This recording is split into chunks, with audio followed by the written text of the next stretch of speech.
Hello everyone, this is theStC here, back with some more Starcraft 2 Wings of Liberty action. This time it is going to be between Stephano up in the top right side. Of course, he is on Team EG, having been on that team for several months. Anyone who's a Stephano fan already knows that he is on that team. Down the bottom left side, it is going to be Liquid Hero. Oh my god, two of my favorite players, one of my favorite matchups, and also one of my favorite tournaments. This is from the BWC, the huge tournament that spanned months. It spanned lots of countries, put on by Blizzard. First place is worth $100,000. That'll buy you a used Lamborghini if you know where to shop, and yeah. This is currently from the group stages of that tournament. A lot of people were requesting that I cast games from that tournament. So this is going to be a best of 3 to decide who goes on from the group stages into kind of that bracket play. It was either top 16 or top 32. I think it was top 16, but either way, a lot on the line here. One best of 3 away from being eliminated from this tournament at the time that this was played. Both of these players had already faced off against each other in the pool play, and yeah, I don't know if I want to spoil those results just yet, because if this series is good, maybe I will end up casting those. But again, this is Wings of Liberty. Of course, WOL is what that stands for, and it is the current version of StarCraft 2. There haven't been any patches or anything like this, so of course we're not going to be seeing Swarm Hosts, we're not going to be seeing Vipers or Oracles and all that stuff that we're used to seeing on my channel. This is the good old classic StarCraft 2 that we all know and love, so we shall see exactly how this pans out. I gotta say though, I love both these players with a fiery passion. If I had to marry 2 StarCraft players, it would probably be these guys. The reason being, oh god, what? I don't even know if I can list all the reasons. Number 1, Hero's multitasking as Protoss is some of the best in the business. He does not let late game Zerg get him down. He is all about constant harassment, using War Prisms, using lots of different timing attacks, also almost able to block off that expansion for quite a while. But it does eventually go down there for Stephano. The probe going to be scouting inside the main base. Keep in mind it is low on HP, so he can only get off so much scouting right now. But of course, it is important as Protoss to keep scouting around with the probe as long as you feel comfortable. Whereas with Terran, you know, if you're walling in anyways, there's really nothing that's going to take you by too much surprise. And you can see Hero going to be scouting up here, seeing if there's a third base going to be going down, or if it's going to be Zerglings on the field first. So far, it does look like Stephano going to be going for just 2 Lings and potentially expanding on the back of that, as he does not have gas on the way or anything like that. Stephano, at least in the last tournament he was in that I cast live, he loved to do the same build over and over and over and over again. I'm kind of curious to see if he plans to continue playing like that or if he has changed up his style. But Stephano is the most successful foreign Zerg in all of StarCraft 2. He's the most successful foreigner in all of StarCraft 2, and he bounces between 4th and 5th most successful StarCraft 2 player since the game came out. What I mean by that is his total cash earnings is it's in the 6 digits, man. He's making bank. He also makes a lot of money for playing on Team EG. The probe going to go ahead and scout that the third base does go down. The probe will most likely die. It is still 2 hits away from its demise, though. But anyways, Liquid Hero's multitasking is great. His timings are great. His personality is great. And he's one of those players who does get nervous at live events under pressure. I don't know if he's been able to fully recover from that, because it's something that if you have it, you have it bad, and it takes a long time to get over it. Thankfully for Hero, though, he is on a good team who flies him around constantly to tournaments, so he gets tons of practice at these live events. Now, Stephano, on the opposite side of the spectrum, is completely no cares given. I have talked to him in person. You've seen interviews with him on stage. He literally does not care. StarCraft, yes, it's his job. Yes, he's a gamer. But at the end of the day, he does not care at all whether he's winning or losing. And the reason that that is so important is because it is part of why he is such a good player. He doesn't get nervous. He doesn't crack under pressure. You know, he's not going to worry about his bosses. You know, is Stephano doing good? He better do good at this tournament, because if not, he doesn't care. He would be playing for no money at all. And I think, you know, the previous team he was on, it's kind of known that they didn't pay him as good as EG is paying him right now. And so, you know, he's not all about dem Benjamins. So that is one thing I love about Stephano, is he just doesn't care. I've talked to him backstage at events, and he's just like, yeah, I don't care. Sometimes he doesn't even practice, man. So anyways, that's what I love about Stephano, is he's so confident, he's so level-headed, and he's got the skills to pay the bills, and he can also you know, walk the walk instead of just talking the talk. Man, I'm so over these, like, high school sayings, like, girl, you can't walk the walk if you're talking to whatever. So anyway, so Stephano's pretty good, Hero's pretty good, but they definitely have complete opposite personalities. We are going to see right now exactly how well Hero can do versus such a level-headed Stephano. It does look like the Queen may go down, though, and it...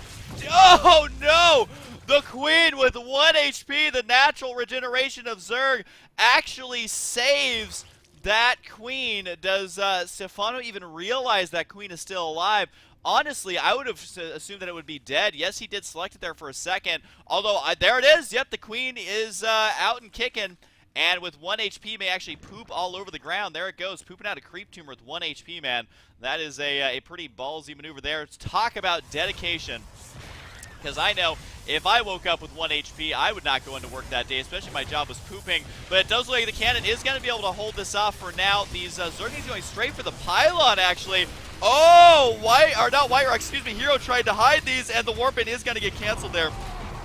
Unfortunately, that Stalker is going to go down as well. I cannot believe Stephano is actually pulling this off here. The cannon is up to 7 kills. Here comes the sentry. I think that Hero was trying to go for a sneak attack, trying to take Stephano by surprise, but it got scouted, it got denied, and now Hero's kind of shown his hand. He was saying, hey, I'm going to get 4 gateways, I'm going to get an expansion, and Stephano says, yeah, I know. I don't even need to scout you to know that, and we'll be able to possibly take out the sentries if Hero's not careful. There's one force field. The second force field actually manages to save those units, albeit barely, which means the counterattack potential could be huge. Needs the force field right on the ramp here, if possible, and he does, or not the ramp, but on the choke there, so manages to push that out. I do want to apologize if I call Liquid Hero White Raw. I cast a lot of White Raw games, and it just kind of, all the Protoss seem to just mesh into one giant almighty White Raw. All praise the mighty White Raw. But either way, let's take a look at the units lost here. You can see that Hero is a little bit behind in the units lost tab, but hasn't fallen or stumbled too hard. The fact of the matter is that he didn't lose those sentries. Yes, he used some energy, but you can kind of tell right now that he isn't gearing up for a major push.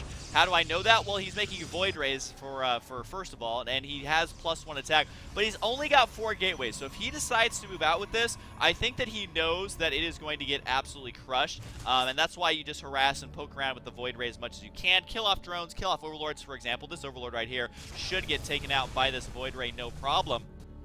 But the problem is that Stephano's mid-game infestors, he's got an absolutely sick build that he's been using lately, where it's just, you know, the Zergling kicked in with all the upgrades, the Roaches kick in with their upgrades, the infestors kick in, and it's just a pretty brutal timing that's got to be locking down the majority of any sort of Protoss mid-game pushes. So I gotta say, I kind of like the fact that Hero's trying to macro up on these 3 bases. He's saying, you know what, I'm gonna harass a little bit with these 2 Void Rays that I have. I'm gonna supply block him, get as much map control as I can, deny the watchtowers as much as I can, and you know, try and throw him off a little bit on his game.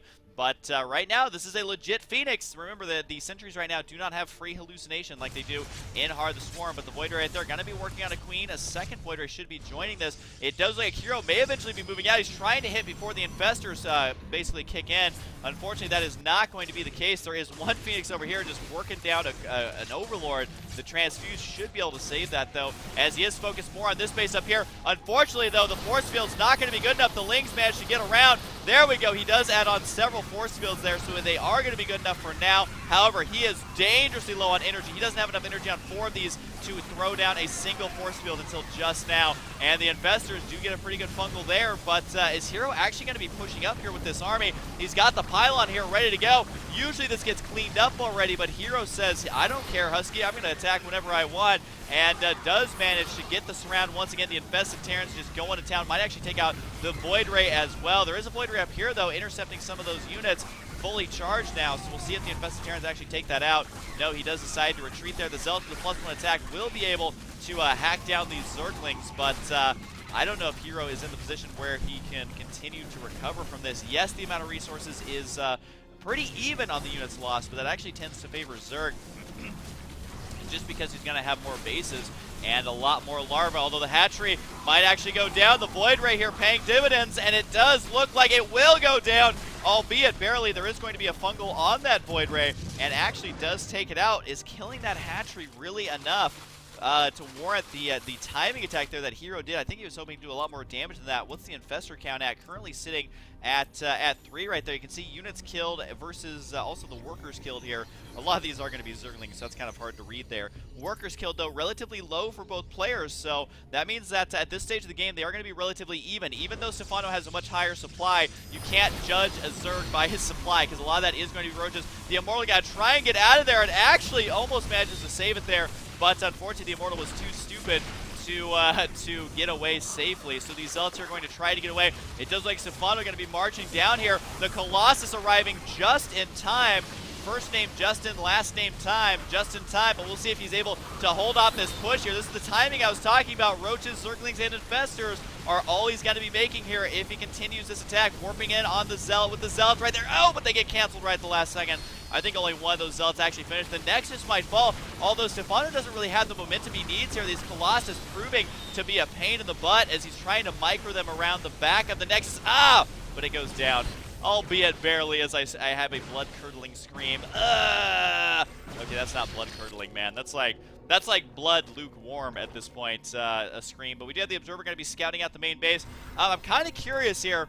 Was that an eye for an eye? Did Hero, trade an expansion for an expansion? And is that going to be okay for him right now? Well, he does have the Blink Stalkers here, although he needs to get away from those Fungals, because one Fungal on that group of Stalkers means that those Stalkers are all going to die. So he has to be very careful in doing that, and the Infestor count's looking pretty high, up to 9. But Stephano is not one to build 35, 40 Infestors. He is more one to go ahead and tech straight to Hive, which we do see the Corruptors on the way. We do see the Hive tech done. No Greater Spire, I believe, but he could easily begin researching that. The Warp Prism now on the way for Hero. Like I was saying before, he's not a player to sit back and let the Zerg get their giant late-game death ball, so that is what he's going to do here, is work on getting the Warp Prism. He can either reinforce a push or also attack 2 locations at once, or he can just use it to get the Corruptors out of position of this 4th, I guess you can maybe call it the 5th base, although this one up here, I think it's technically the 5th base at this point, but either way, at this location right here, he's got to want to do as much damage as possible. So far, though, losing those Stalkers right away, like I was saying, the Stephano Fungals is a bad disease to have, man. The Stephano Fungals is not good for anybody. Observer gets taken out there, but it's basically already seen what it needs to see. It sees the Lings, it sees the Corruptors, it sees the Infestors, and also probably the Hive Tech. Yep, he knows about the Hive Tech. Doesn't know about the Spire upgrading into the Greater Spire, but he can assume that that is just seconds away. So this is the part that's very tough for Protoss here, is how can they deal with the late-game Zerg army. We're going to see if he can do it. Although Stephano actually taking a very bad engagement here. Those Zerglings going to all immediately die, which means the Corruptors not able to really focus down these Colossus as quickly as they want, because the Stalkers still remain. The Colossus is going to be doing lots and lots of damage here. Stephano trying to fight up the ramp. It's not going to be enough. He's forced to retreat here. That's exactly what Hero wanted to have happen. If we went back and watched that in slow motion, you would see the right click that ended up costing Stephano that battle, possibly the game. Trying to run up a choke point versus Protoss, you don't do it. You never do it unless you're confident you're going to win. I think Stephano overestimated his ability to crush through that army and is now paying the ultimate price. You can see units lost here is slowly starting to favor Hero here, but considering Hero was already behind, that's going to help even things out by quite a bit. The pylon is going to be set up in the middle here. I don't think we have a Warp Prism on the field, but wait. Yes, we do. This Warp Prism over here managed to survive that battle. This is what I'm talking about. Multi-prong drops, multi-prong attacks is the way to do it, and begins warping in a first Zealot right there. And we'll see exactly what this one Zealot can do. A Hero, there we go, needs to be warping into more and more units. You can see the Zerglings trying to stream over here to deal with this. Although some of the Zerglings said, no, screw that, man. We're going to go back here to where it's nice and safe. Although Hero's got to be careful here. He blinks forward. Don't know if that's the right choice, but he does take out the Broodlords right away, which means the Colossus can go to town. The Warp Prism still remains on the left side. Where's the reinforcements here for Stephano? Keep an eye on the supplies here. 147 to 119. Not that much money in the bank, though, for Stephano. Although it does look like he is going to crush through this army. This is kind of what we're used to seeing for Protoss, is that if you don't get a favorable engagement, you will lose your army, and you are in a tough spot. The Corruptor count is pretty low, but at the same time, the Infestor count is still relatively high. The Colossus finally trying to get out of here, but 25 kills, 33 kills on these Colossus, still not enough that Colossus finally got to get taken down. The Warp Prism does remain. Stephano has managed to hang on to fight another day and just did absolutely devastating damage there to Hero. I honestly think Hero might end up losing this game. He's been a little bit on the back foot this whole time. Stephano, while he did throw away some of those units, you can see just how quickly Zerg can actually recover. Hero, though, doing everything he can to delay the economy as much as possible, delay the inevitable, which is, you know, having to take a 4th base to try and even keep up in the economy at all. And it does look like he will kill some drones here, but at the cost of 4 Stalkers. Don't know if this is really worth it, because at this point, Stephano does not need to be completely cost-effective. Although losing a random Broodlord, that kind of sucks. He did manage to kill off 1 Stalker. But Stephano is going to be maxed out here relatively soon. Hero's income's not going to be the greatest because, I mean, look, his natural is going to be getting mined out. Only 300 resources per patch. Some of them only have 100. And the income, while it may look relatively even, if Hero does not win with his next push, his next big wave of units, then that is it. That's it. That's all. Because he does not have any bases to fall back on. He's not making any probes. He's just going for Colossus. He's sitting at 68 probes, which is actually going to be a little too much, especially once this other expansion is mined out. So this does not look good for Hero whatsoever. Does blink forward to try and take a watchtower, but, you know, such a small victory there, killing off 1 Zergling.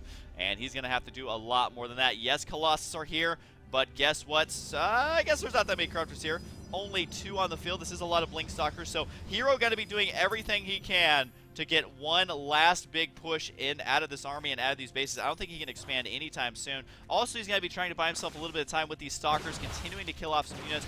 Yay, he got a Zergling. Yay, he got a drone. But at the end of the day, does he have enough to kill this off? It looks like it's going to be tough, but if he can kill these spine crawlers before the reinforcements get down here, then he might have a fighting chance. But, I mean, the supplies, while you can't really read a book just by how much supply you have. Oh, no, the Fungals! Looks like that's exactly what Stephano needed. That's going to be so much damage.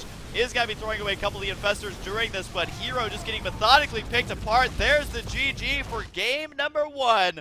Keep in mind that this is a best of 3, so is game number 2 going to be just as awesome? Is it going to be just as long? And what can Hero do versus the almost unpenetrable, immovable object that is Stephano?